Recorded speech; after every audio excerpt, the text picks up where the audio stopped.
With over 50% of Toronto's population being born outside of Canada, it makes it the most diverse city in the world. Yet there's still a disconnect between identity, people, place, and policy making. Fortunately, a lot of initiatives such as Muslims in Public Space, MIPS for short, are working to bridge that gap. MIPS is a group of planners, advocates, and designers working on creating more inclusionary spaces while battling against exclusionary planning practices found within institutional systems. This year, they hosted Paradise Cities, Canada's first free exhibition on Islamic gardens, highlighting Muslim contributions to the urban landscape, while also pointing out the importance of environmental stewardship to the Muslim community. For Islamic Heritage Month, we sat down with Mehedi Khan, one of the visionaries behind MIPS, where we talked about the importance of identity in space, how we bring identity through art into the built environment, and the importance of battling Islamophobia. So let's get into this conversation. All right, welcome Mehdi to Untitled Planning. We're so grateful to have you here. You started MIPS, Muslims in Public Space, and we're kind of interested in seeing what inspired you to start it and how that kind of came about. I guess I'll start by saying, Muslims in Public Space began in 2022, and kind of my best way of describing of how I got started and kind of what is MIPS is, speaking about the intersection of public space, Muslim identities, and art. So I tell people, imagine a Venn diagram where each of these spheres overlaps, and we're right at the center, working to create meaningful, inclusive change. So what does that mean, and what do? We advocate for cities, public spaces, and parks to be more inclusive, focusing on design and participatory planning processes. This means creating opportunities for people from diverse identities, particularly those in the margins, to participate, create, and reclaim public space. And a lot of it was through my own personal experience. I think somebody who grew up in Toronto his entire life, grew up in the inner city, you know, naturally my scope of urbanism intersected with my own identity as a Muslim person. So as a young person navigating urban life, everyday civic life, these questions came to my own experiences when I was, using public spaces, when I was being part of civic everyday life. And a bit more about MIPS is since our inception, we've led various projects like Islamic geometric art installations and community workshops that engage local residents in the design process, emphasizing how Islamic art can shape public spaces. And we've seen firsthand how these initiatives shift perspectives, shift perceptions, helping communities see public spaces as places for everyone. So in neighborhoods like Thorncliffe, Etobicoke, and Scarborough, we've created spaces where people can gather, express their culture, and feel represented. Can you share more about what has been the journey of growing MIPS? What are some of the key milestones or challenges that you've encountered along the way? I think first I'll speak about kind of the collaborations and partnerships. I think when you're doing any type of nonprofit work, particularly work when it comes to public art, public spaces, you're gonna collaborate with a lot of people because Toronto is extremely diverse, extremely multicultural, and because of this richness of diversity that we have, there are so many people who are invested in public spaces in a really positive and meaningful way. And I think we try to reach out and work intentionally with folks who have the same values as us, who recognize that although Toronto is great for so many reasons, there's still a lot of exclusionary practices, and there's still a lot of ways that people aren't part of the mainstream planning process. So whether it's 880 cities, Plaza Pops, we work with them in doing participatory planning work, participatory design work, and trying to see how local community members, residents can help reshape public spaces. So with Plaza Pops, it was a really natural type of partnership because we admire their work so much. One of the things that we were able to effectively contribute to this year's installation, and they've been doing it since 2020, I believe. So this is either the third or fourth year. I should know this. I'm on the board. But one thing that I think we were able to do a bit different is really focus on some of the Islamic art design details of the specific installation across the Sahan restaurant at 2020 Lawrence Avenue East. Specifically introducing Islamic geometric shapes, introducing the effect of tessellation when it came to the signboards, introducing the concepts of Islamic gardens, and really looking at how those ideas that have been historically part of Muslim communities, how do they kind of reinvent themselves within a new urban context? And that urban context is, well, look, Toronto has a huge diaspora of Muslims in many different parts of the city, particularly in Scarborough and particularly in that part of the city. When you walk down that part of the city, I think really easily you see all the halal butcher shops, you see all the great shawarma places, you see all the halal restaurants that open your eyes to a different part of this city that has existed for a long time, um, and really naturally felt like, okay, these spaces, they can be improved in terms of these underutilized parking spaces. How can we make these parking spaces and trade them to what, I think Daniel has a great way of saying this, people's spaces. And if it's going to be people spaces, it has to look like the people who use them. It has to look like the people who visit them. And our installation in collaboration with Plaza Pops this year really, I think, reflects the local Muslim identity there. And as a result, it's been most recently featured on CBC as a great example of a very successful, Pops. I guess you told us some of the key milestones that, or some of many key milestones that MIPS has been a part of, but wanting to dive deeper into some of the challenges, as in previous discussions, we've tried about it. It hasn't always been easy advocating for your particular cause and I guess reclaiming space for your community. So yeah. So one of the early ideas we had was reclaiming a public basketball court, and basically, we were redesigning a public basketball court with Islamic geometric shapes. And the idea came from thinking about public spaces where my friends and I would often hang out, basketball courts. They're more than just recreational spaces, they're community hubs, places where people gather, talk, play, and connect, right? And, somebody who grew up in Regent Park, some of my most fondest memories took place in a basketball court. So we thought, why not bring a touch of Islamic art to a place like this? Specifically, we wanted to create a mural on a city-owned public basketball court in Thorncliffe. And we envisioned incorporating specific Islamic geometric shapes. And this was in 2022. So from what I remember, it was a Rosette star, hexagon, these beautiful tessellation patterns. And we went through the traditional urban planning process, connecting with local city staff, setting up meetings with Parks and Rec, and presenting our vision of why this is important for the community.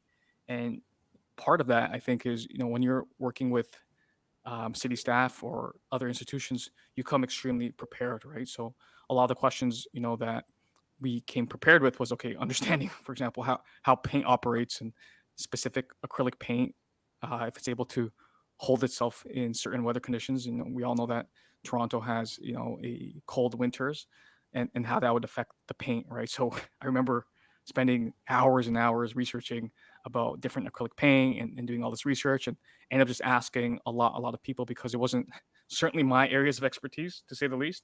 But nonetheless, I thought had pretty reasonable, sound answers to what I thought were going to be questions that city staff, rightfully so, are going to ask us. So we, after doing all this, we met with the city, and after months of meeting and preparation, a lot of back and forth, looking at different sites, really appealing to them of why this is important, and making it very participatory as well too. So one of the things that we mentioned was a lot of this had to do with capacity building. It wasn't just, hey, we're going to come to this community or we're going to just paint something up. There's a really intentional process of learning Islamic art and Islamic geometric shapes. And a lot of that has to do, I think, with my own background, studying Islamic studies at York University, where I felt as a Muslim person who knew about the traditions of my religion, but not necessarily a whole lot of history, not necessarily a lot of history when it came to art, city planning, landscape urbanism. But I was able to learn those things more academically when I was pursuing courses at York. And it was so important to me, and it did a lot of capacity building for myself as a young person. I thought it made naturally a lot of sense to kind of do the same thing and provide those same opportunities for some of the younger people in the community. So when we presented these ideas to the city, I think they were very supportive of kind of the capacity building work that we want to do. The city of Toronto, as you know, has a lot of different social divisions that have a huge interest in the social well-being of residents. But to be honest, it was still very, very difficult in terms of meeting with different people. One thing I thought was really interesting was we were meeting with Parks and Recs, and a lot of them were landscape architects and planners. But then we started meeting with transportation staff and engineers, and I was always curious with my friends at the time. I was like, why are engineers so interested in the paint we're going to use? And I think ultimately it had to do with a lot of stormwater management issues that paint effects with water runoff. But again, Mhm. we didn't know the answers. But I'm like, hey, I definitely know a Muslim person who's an engineer, so I'm gonna ask him or her, and then try to get some of these answers. But ultimately, after months of meeting and preparation, the city rejected us, and they did this in the most, I think, polite way. By telling us, this would cost $80,000 to do, and $80,000 to paint a basketball court. I remember when I first heard that during the meeting, I said to myself silently in my head, "For paint?" Mhm. Like I was Mhm. shocked. I was like, how would it cost $80,000 to just paint something? Mhm. And when we initially prepared our budget for these meetings, we budgeted close to $1,000, which was double of what it would actually take. Specifically, resourcing high quality paint that would test weather and would be really weatherproof. Despite all this, the city told us like, no, we have a very specific procurement and labor process that when you do something on city grounds, it can't be you who's doing it. It's going to be a professional company that's going to undertake this. And a lot of it was from a project that they did, I think, a year or 2 years ago at that time that they got a lot of these numbers from. But in my head, it always was, it was almost laughable, to be honest, because I said to myself, even if I had $80,000, I'm not going to spend that money on painting a basketball court. Like I'm wise enough to know that that money could be used for so many other important things, like the different programming work we do, the workshop work we do. So ultimately, I remember just being upset about the whole situation because it was, I think at that time, 6 months of meeting the city, right? And I'm Mhm. sure you two go through this yourself too with different processes. When you're going through a process for like 6 months, you're coming to those meetings prepared. You're coming with an earnest and honest sincerity of trying to get this to happen. It could be so heartbreaking when it doesn't. And I think immediately after feeling a bit heartbroken because I was so excited about the possibility of having this beautiful Islamic geometric shape basketball court in Toronto. Like, what more of a Toronto recreational basketball court is that? One that Mhm. represents the local community and in such a fun way, too.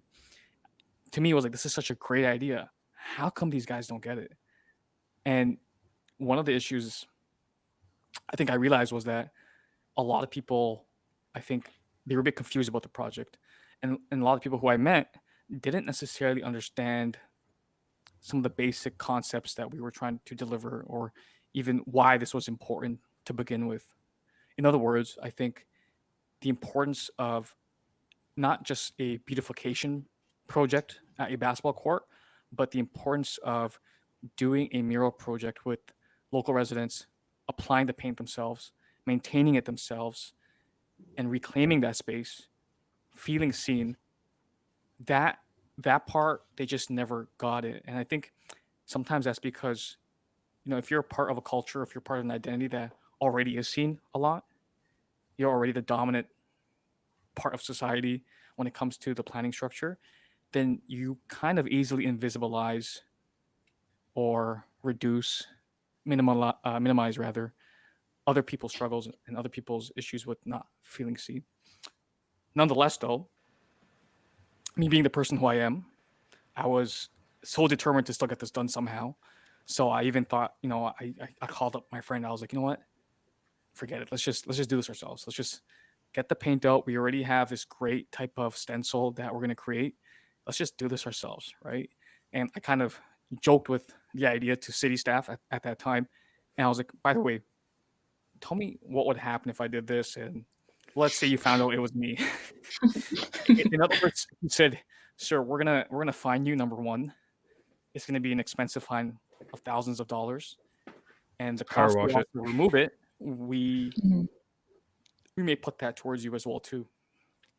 Mm. And that in itself is so fascinating to me because I think she called it would be pretty much graffiti, right? Pretty much you'd be Right. Mhm. tagging a basketball court. That's a form of graffiti. And I think one thing instantly I said to myself, oh, it's interesting how the city looks at different graffiti, right? Like Hmm. whose identity and whose graffiti is acceptable and whose isn't, because we all know this in so many parts of the city, graffiti is not just accepted, it's celebrated, right? If you look Hmm. at Queen West, if you look at your local park that has a skating rink, graffiti is expected to be there and again Mm-hmm. celebrated. So quickly, when she brought up the whole issue with the fines, the graffiti, the tagging, and kind of implicated the criminal aspect of that, it kind of Mm, changed the tone and environment of the conversation, and it quickly went to kind of feeling like we're being a bit policed right now. mm, And again, it's interesting how which whose art we accept, and I guess whose we don't accept in many ways. And mhm, this experience made me realize that how even in urban planning and planning, certain Mm-hmm. forms of, let's say, youthful transgressions are accepted while others are policed. And it felt like our art, our presence, were being pushed to the margins while other forms of graffiti were embraced. So it was Mm-hmm. definitely frustrating and it was a challenge, but it also motivated me to think more critically about whose voices and cultures are allowed to shape public space and whose voices are not. Mm-hmm. And in some mhm, cases, listen, you do need some type of structure, and I'm sure you should apply for certain permits and forms. And I'm not saying those aren't important, but when it comes to some smaller things, like generally it's paint, guys. I was a bit shocked by Mm-hmm. some of the red tape that we were facing, right? And by the way, we did end up doing the basketball court. We just piloted it, right? Like that's the Toronto planning way of doing things. You just pilot it, make it temporary. So we Mm-hmm. used temporary chalk, create this beautiful geometric design, ended up taking these great drone shots and images of it. And I think a year ago, I think I was asked about it by Azure magazine. So I had the opportunity to speak more about my entire experience. But I think one thing that I like when I think about reclaiming public space, I think about some of the readings I did, as a student, literally sitting at libraries and thinking about, things that Henry Lefebvre talked about in everyday civic life and how art becomes a powerful tool for reclaiming space. So when a mural or art installation features Islamic geometry, it's not just a nod to the past. It's a bridge that connects communities and challenges exclusion. Public art, like Islamic geometric patterns, serves as a reminder that Muslims have always been contributors to the fabric of our cities, and reaffirms that Muslims have a right and a rightful place in shaping the city's identity. Now, as an organization, you're facing a lot of barriers, but as someone that's grown up as a Muslim in Regent Park, going through space, going through time, you've, I'm sure, faced a lot of challenges, and this was part of the rationale and what inspired MIPS. But maybe if you have specific memories or specific things or a shared experience that you can point towards to, I guess, illustrate how MIPS has been a byproduct and how MIPS is continuing to do uh, its efforts to progress uh, this vision forward. Well, that's a great question. I think the two things in that question that when you asked that kind of struck a chord with me was being Muslim and growing up in Regent Park, which is a big part of the foundational um, value I have as a person, and a big part of I think where a lot of my planning practice, my urbanism is certainly defined from. And I think there's being a Muslim, which is uh, already a very interesting intersection when it comes to urbanism, and there's growing up somewhere like in Regent Park, which kind of adds to that as well too, right? Um, I think first I'll speak about you know growing up in Regent Park. When you're growing up with kind of some defined socioeconomic conditions and circumstances, I think your worldview, you immediately understand, I think, how to be very resourceful as a person, and you really understand how important growing up in a good city is. And what I mean by that is how important is it to have access to public transit to go to work? How important is it to have access to a public library? Because you recognize education is one of the few only tools you have for social upward mobility. And you also recognize how important I think good planning plays a role into your experiences in everyday life. And certainly growing up in those conditions, you also maybe are limited to some certain experiences. So I think, Sammy, when I was speaking to you about this, I was thinking, about, for example, Ontario Place, right? And Ontario Place is a beautiful public space, or was at least. You know, when you grow up in a vertical community, you don't necessarily have a massive backyard to go to. You don't necessarily have the opportunities to, let's say, go to a cottage, for example, like many people in the GTA do. Growing up in the early 2000s, my cottage was Ontario Place. Like, my cottage was the ambitious public spaces, the ambitious public investments towards these spaces that unfortunately no longer exist. So whether that's Ontario Place, the Science Center, these were kind of my extracurricular excursions that both in the public school and both through the various after school programs that I was a part of, the Boys and Girls Club. You would take these opportunities, and it was important to get these opportunities specifically when you're in some certain conditions of socioeconomic circumstances. One of the challenges, of course, was, I remember, after 2001 specifically, uh, my own family's, I think, experience with public spaces changed quite a lot, right? And it's obvious now, but after 2001, immediately, I remember um, my dad kind of having a talk with me and my sisters and my mom that, hey, we're not gonna go probably outside as much, right? We're not gonna go, have a barbecue and make tandoori chicken anymore, or we're not gonna go to certain parks anymore and hang out, because there was a genuine fear about violence. To be honest, violence about how people would perceive us and how people would act towards us. So we did, at a certain point, started to limit a lot of that. And then I think later on, as I grew older, of course, you know young, with my friends from high school, still started to explore the city a bit more too, right? And when you grow in Regent Park, it's beautiful because you have access to a pretty decent transit system. The 505 Dundas streetcar was always there, willing to take us to everywhere in the city, and we were always exploring the city. um, but then I think, when I started to go to school, and I took planning and urban design more seriously from an academic perspective, and a career that I was passionate enough to pursue myself into, I started to think about more critical questions, right? And at York, you, you do this a lot. You go through a bit of a critical praxis when you think about everyday life. And one of the questions when I started to be when I started MIPS was the relationship with Muslims in public space, but also, you know, recognizing how much Islamophobia takes place in these spaces, right? And as much as we like to talk about the virtues and the positives of public spaces, whether it's our Ontario Place, whether it's Center Island, um, for many people, those spaces can be challenging too at the same time, because of some of the microaggressions that they face. And not just Muslims, this could be anybody. This could be any equity seeking group who lives in the margins. um, because of your lived experiences, you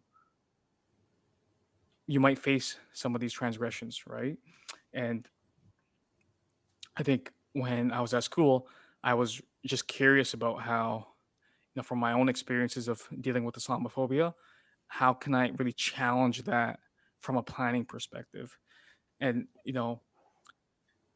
that term itself is so huge to me, and it's an incredibly complex term in many ways, and different organizations try to work ag- work in combating Islamophobia in different ways.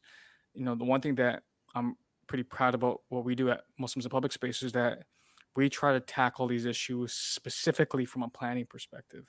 So other organizations, like, let's say, the National Canadian Council of Muslims, they will try to tackle very serious structural laws, like, let's say, Bill C-21, which was a ban on um, religious headgear, but masquerading mostly as a ban on the hijab for a Muslim woman.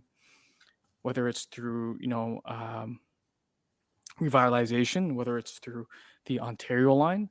What the critical questions is, okay, we're going to do these massive public investments. How do we really get people to not just participate, but be partners in these major projects? And I think recently, Sammy, I've also been, and Alex, rather, I've been thinking about, our work and what does Islamophobia mean, right? So, in preparation for this podcast, and I asked my barber, my butcher, what's Islamophobia? And their responses were interesting. They said, isn't that when people have a fear of Muslims? Or isn't that when people don't like Muslims? And what I understood was that defining Islamophobia as simply a fear of Muslims is overly simplistic. Islamophobia is much more complex. And to understand it, I looked into how it's rooted in what I believe is Orientalism, a concept developed by Edward Said in his work. And Orientalism refers to how the West constructed an image of the East, including Islamic societies, as either backwards, exotic, inferior. In this framework, Muslims were often depicted as the other, a group that was irrational, violent, standing in stark contrast to the rational modern West. This idea of the other is key. It's a process of separating and I think dehumanizing those who are seen as different. And this thinking justifies exclusion and marginalizations. And from a planning perspective, if you look at colonial powers and how they use this mentality to dominate Muslim majority regions, whether that was in Southeast Africa, East Asia, or the Middle East, it's interesting to see how Orientalism is a big part of Islamophobia. So Islamophobia isn't just a fear or dislike, it's a system of exclusion that's embedded in historical power dynamics. And I think the question I was thinking, okay, how is this all connected to planning? So how does all this connect to urban spaces we live in today? Islamophobia, this system of exclusion, isn't just limited to politics or individual prejudices. It manifests in the very spaces we inhibit, like our cities, our parks, our public spaces. The way urban spaces are designed, who are they designed for? Who feels welcome to occupy them are deeply influenced by these historical patterns of othering. In planning, the way Toronto was planned, for sure, it was planned through a dominant culture. And in doing so, that process, it intentionally or unintentionally marginalized groups, including Muslims, and they feel either invisible or excluded. So that's where all the work that we do at Muslims in Public Space, where we aim to reclaim these public spaces and make them more inclusive for everyone, not just through representation, but through active participation by incorporating Islamic art, geometry, culture into public spaces. And so we try to challenge stereotypes and misrepresentations of Muslims as the other. It is fascinating to me. I think you're right. Certainly a part of Toronto's vernacular. There's definitely huge, particularly, to be honest, Somali Muslim contribution, in my opinion, when it comes to a lot of those words. And one of the things that we did this year that was really eye-opening for a lot of people was our Islamic Gardens exhibition, and it was something that was very intentional. When we thought every year we try to do one or two projects, we're at a stage where we're small enough where we're doing this, fully volunteer and enjoying it quite a lot, but not big enough to do a lot of things. Not yet. Inshallah, one day. But one of the things that we were really intentional about doing this year was doing an examination of Islamic gardens. And particularly, I think Alex and Sammy, I think what specifically Sammy was talking about was, I think, this idea of recognizing the contributions of Muslims to culture, specifically when it came to Islamic gardens. What to me was so profound after I was researching this for many years now, I began looking into it specifically during undergraduate, was the contributions that Muslims had to landscape urbanism and landscape architecture. And a lot of it was important because specifically in a lot of these vertical communities where you have a huge base of immigrant populations, not just from Muslim countries, but other countries as well too. I think the city, social support groups, they're always looking for innovative ways to really get people thinking about food security issues and also climate change issues. And one of the things that, I started to think about in those two things was, yeah, it's understanding the cultural significance of a quadruped layout and how that was designed through some functional elements of what the Quran describes as paradise is so fascinating. Like, I'm so much more interested in learning about this than the other topics that often take more stock in the news, right? And what I mean by take more stock in the news, it's these soft issues that make a bigger deal than what's really important, right? It's a soft issues about, oh, I don't know. There's plenty of these soft issues that often take too much stock in kind of right wing media at times, and then I try to steer my way away from that because it can be so time consuming as an individual, but rather look into the things that people don't necessarily know too much about. So what you alluded to, the 1,001 things that Muslims contributed to, or even Islamic gardens. So when we did this exhibition in Etobicoke, we partnered up with Arts Etobicoke, great organization. Um, Quickly, I learned two things. One, doing an exhibition is extremely difficult. It is not something easy to do too, especially if you don't have necessarily the experience that you necessarily need to have. And number two, there aren't a lot of spaces for a lot of groups to display their artwork. And this is an issue that's, I think, citywide, not just for Muslims in public space. I think for a lot of organizations that, particularly from equity seeking groups, to produce art and display art. So we were lucky that we were able to partner with Arts Etobicoke, and then this was our second year in producing the what we called Paradise City Islamic Gardens, where we looked at the history of Islamic gardens, and I think our purpose was twofold. Certainly to let people know about the contributions that Muslims have had in landscape urbanism, and the contribution is beautiful in so many ways. They're not just aesthetically symmetrically sound, also very functional as well too.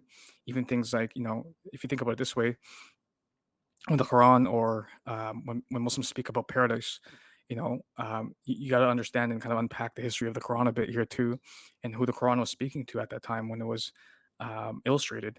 When the Quran speaks about paradise, they were speaking to people who are nomads in desert lands, right? So what's paradise to folks who are in a desert land? Luscious green spaces, something that is cool and arid, very opposite from these scorching hot desert lands. So when the Quran describes it, it describes it mostly in terms of luscious green spaces and particularly this idea of water flowing freely. So important. The idea of water flowing freely repeated, I think, 36 times in the Quran when it talks about paradise. And for history, for centuries rather, uh, many Muslim communities, many Muslim empires have all tried to replicate this in their own way, right? So every emperor tried in their ways to kind of replicate what paradise looks like with these beautiful, beautiful gardens. And one of my particular favorite ones is, the Mughal empire that stretched all across Southeast Asia and Pakistan, India, Afghanistan, Bangladesh.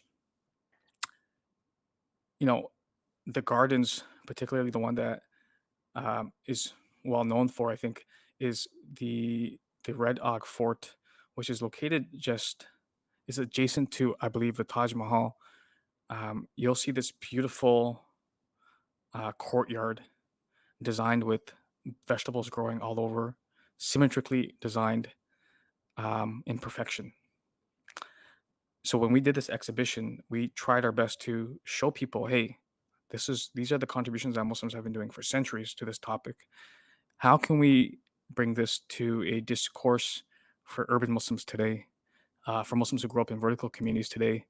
Because these issues, this might be a unique perspective in getting a lot of community members to think about food equity issues in a unique way, starting their own gardens, for example, um, in their balconies, which many people do already, but also mobilizing and creating a community garden as well too, which a lot of communities they do. Toronto, if you the beautiful thing about Toronto is that there are people who come from so many walks of life, people who come who from countries that have fought so many wars, have fought so many fascist governments. They are so eager and able to mobilize to create a community garden, even if that means some red tape from the city of Toronto. And I'm always inspired when I hear stories about different community gardens across the city. But when we did this exhibition, it was very, very clear, both for Muslims and I think non-Muslims, that the topic isn't well known enough, that the contributions aren't known well enough. But when one does know these contributions, I think, like you said, they can inspire a lot of positive change. And so for those looking to undertake initiatives, can you potentially elaborate on your approach to reclaiming space, humanizing the built environments, and what kind of technical elements you would suggest them to embark on? Key pro tip in life: always carry a clipboard and a pen. That's half the battle. Carry a clipboard and pen, and you'll always be jotting things down, writing what's good about a part of the city that you really like, and maybe what needs to be improved.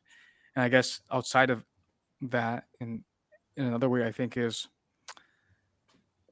a good question. I think I'm trying to think what I did and what others did that maybe inspired me.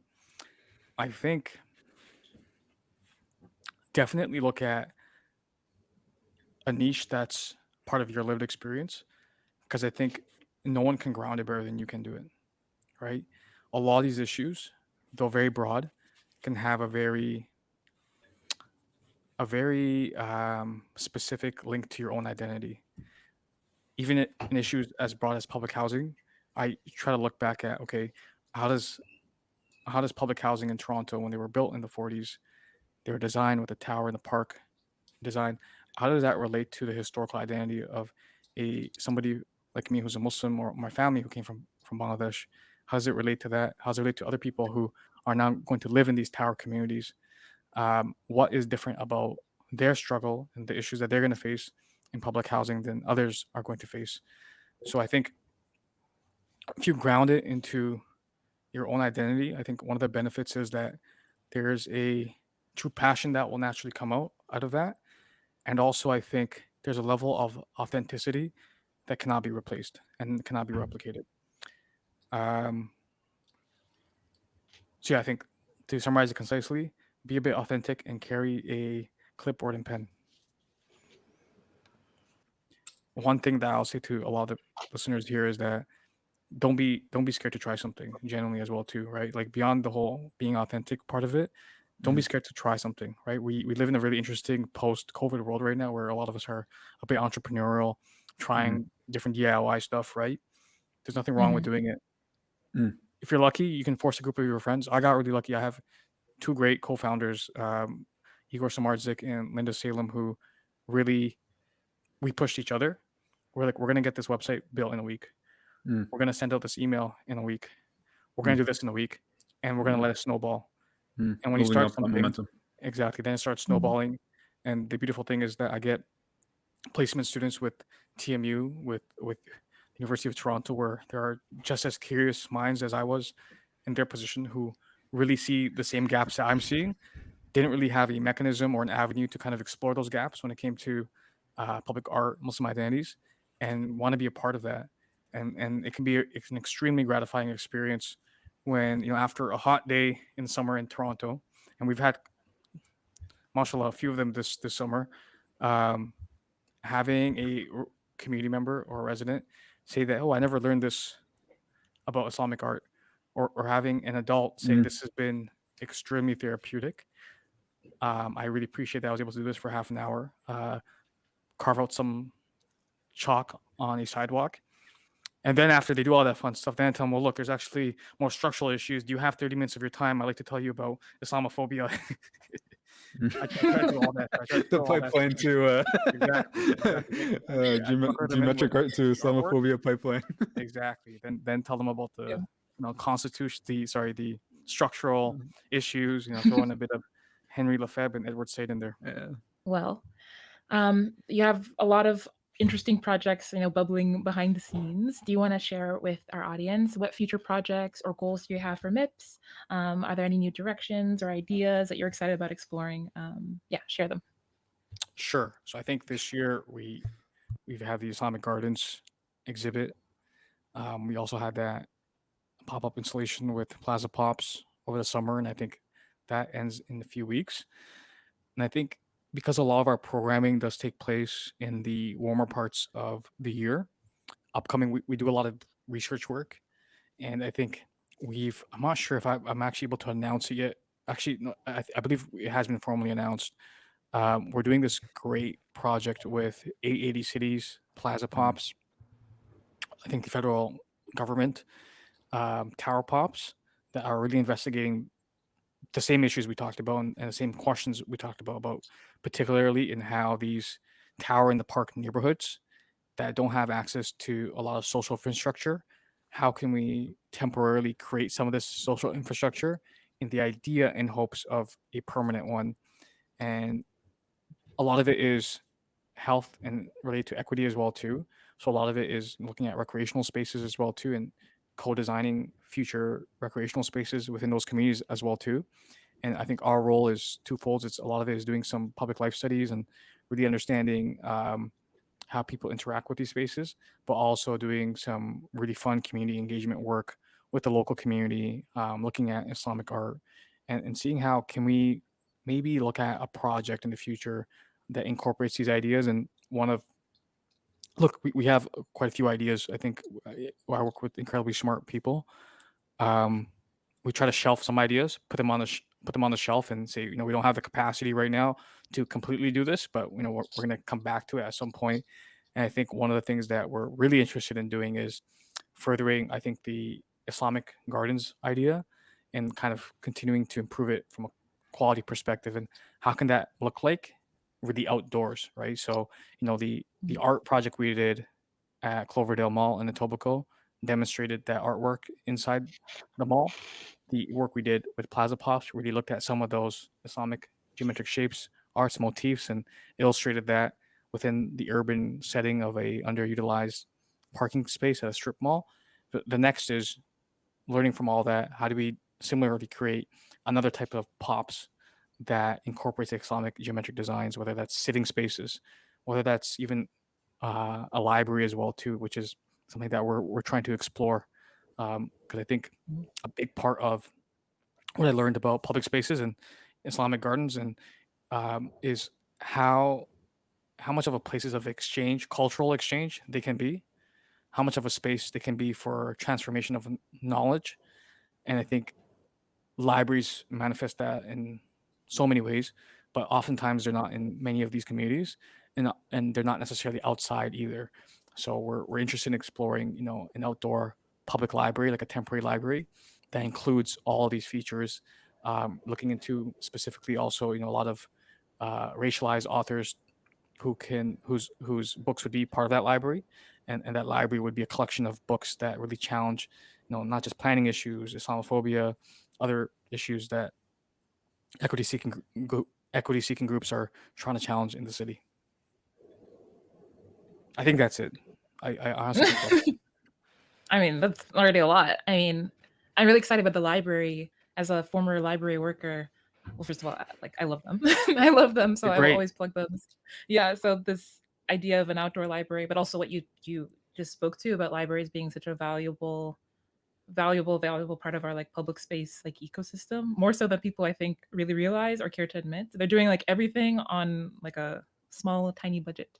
It's beyond books. It's evolved to be really, like you said, like hallmark community spaces. We're grateful in Toronto to have like one of the best systems in the world, 100 Yeah, libraries. Currently going on a tour pretty of all of decent. them, actually. Yeah, Yep. so I'm like evaluating them Pretty as I go along, and then getting a little stamp in my passport with one of my friends. But nevertheless, I think we can add 101 branches, and a temporary or permanent outdoor one would be cool. The health of a good Amazing. city is often recognized, I think, in their public library and health Mm, institutions. Those are the two things I think are really, really important. agreed. Is that like a personal perspective, or is that like a I think personal. okay? I guess personal, to be honest, right? I Yeah. mean, Mhm. when the city of Toronto stopped fining people for overuse fees, I think that was a year or year and a half ago, where they had this whole commitment. Oh, hey, if you return your Yeah, book, as long as you return it, we're gonna stop charging you. I think it's that's fine. important, right? That's a good thing. That Mhm. means it's accessible, right? Like a lot of people don't want to borrow books because they're scared of, the massive fees that are associated with them if you forget, right? And this is Not to say I'm one of those people. I'm certainly not a person who has massive fees, but Huge fees. when Yeah. they changed this policy, I may have been one of those benefiters. Oh, I'm finally returning this book. All right. Yeah. That's amazing. I mean, and Thank you. I'll just add on another note, just to build off of that. It's not even just the fees, is that like public access to the public library system, at least in Toronto, like it gets you access to other public amenities. Like, for example, you can go to the ROM Yeah. for free. You could For go sure. to the Bata Shoe Computer. Museum. You can go to the Science Center. 3D printing. So 3D printing, there's courses, there's entrepreneurial courses. You can rent out music instruments. I think you could do, you can also, you can also get, what's it called? Like Wi-Fi routers. That was a big deal during the pandemic in particular. That really highlighted the like gap in like digital infrastructure across the city. Alex. And again, yeah, again, knowing yeah, all the yeah, and yeah, like all of, they have all of it. So it's a powerful connection to each other, whether it's through valuable programming, like I said, entrepreneurial. A lot of newcomer services come through there. New public libraries are a big hub for those communities. So yeah, they fill in a lot of gaps. And so yeah, not like, to your point, not having them in these communities that could really benefit from them, especially because they're free, is a big like red flag. And so yeah, something. I'm just trying to emphasize the importance of what you're proposing for those who don't. I absolutely agree. And on that note, part of Regent Park's final phase in redevelopment is this public library that's getting built, and I still follow as much as possible the revitalization that's happening there, and the architecture that's going to happen there as well too, which I think is so important, because this is a whole other topic, but designing things with dignity is so important in our cities, right? So when you create these libraries, when you create these public infrastructure, social infrastructure investments, it's so important that we have these spaces that are designed with some dignity as well too, right? Because oftentimes people feel that it's a binary, that you can have one or the other, because obviously the expense that's with it. But I don't feel like it should be a binary. It's an investment. Agreed. Well, Mehedi, thank you so much for joining us. Any final thing you want to say to the listeners? Questions you have for us, or maybe where can people find you?